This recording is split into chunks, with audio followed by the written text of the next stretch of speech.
This interview is for information only and should not be considered as investment advice or a recommendation to buy shares in the company featured. Welcome to this Stock Box interview.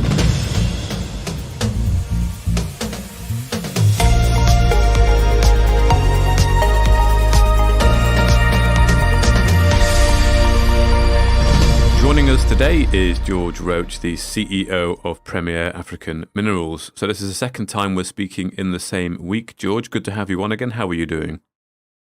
Yes, I'm fine. Thank you very much indeed, and great to be talking to you again.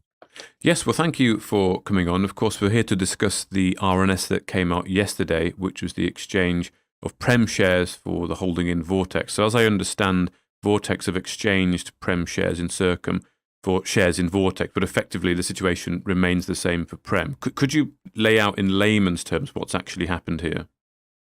Sure, of course, and it's a pleasure. I think, let me just start by saying that I'm very bullish on Circum, and I always have been. But having said that, our Zulu lithium project's much better. So those are just my personal views for everybody before we go into this. Now, Prem has held Circum shares directly for some time. The origination of this was a transaction put together many years ago that allowed Prem to fund the RHA mine development, interestingly enough. Over the years, Circum has spent a lot of money in bringing their potash deposit in the Danakil in Ethiopia to a point where they have a strong and carefully validated DFS. They've got a great NPV, and they've got a very good internal rate of return that's forecast.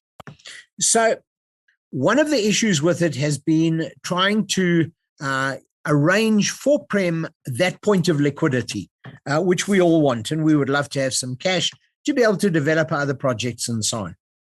So what has recently happened is that some of the minority holders in Circum, of which we are one, have agreed to consolidate our minority holdings together with Regent Mercantile's investment in Circum. And the principal behind the Regent Mercantile setup has been the chairman of Circum for many years, to consolidate into an entity that gives us about 36-37% of the shares in Circum. Now, that's a decent block, together with other great shareholders in the form of Amid Funds, Plinian Capital, that's Brad Mills set up, and so on. So we've got some really good guys involved in this. And this consolidation gives Prem a better seat at the table, in our view, although it's still the same value in Circum, gives us better protection, and really allows us to have much more of a voice as we go forward with what hopefully is going to be development and a decent liquidity event and cash generative event and so on for Circum in the future. So all shareholders are now aligned in the one package, effectively?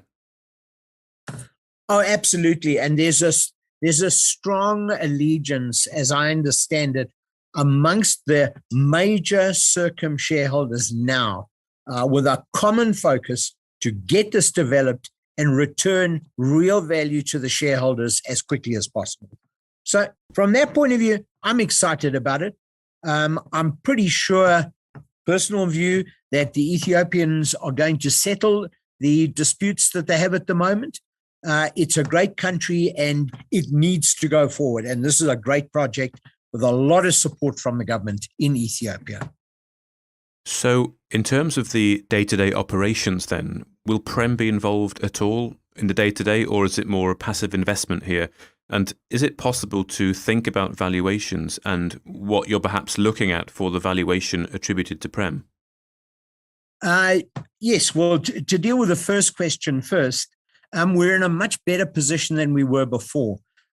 We know that we will have access to better information flows. That's an undertaking that has been given to us. And we know that we will be access to decisions that are being made by Vortex as this goes forward. And then we have certain protections, some preemptive protections within Vortex as well. So from that point of view, we're very happy about it. The overall valuation that we've placed on Prem shares remains the same at just over $6 million US. But if you relate Prem's interest in Circum overall to the NPV that they have on their revised smaller scale DFS, I may say, the NPV is still $576 million with an anticipation to double production in a very short period of time. So taking our interest as a percentage of that and relate that to a mine fully built and in operation. And I think that gives you an idea of where our expectations lie in regard to this project. Okay. Well, George Roach, the CEO of Premier African Minerals, thank you very much for that update. If you enjoyed this interview, then give us a thumbs up, a like or a retweet. Subscribe to us on YouTube or follow us on Twitter and hit that notification bell to be the first to know when we release new content. There's loads of great content on our website too, across all our programs at stopboxmedia.com. Thank you for watching.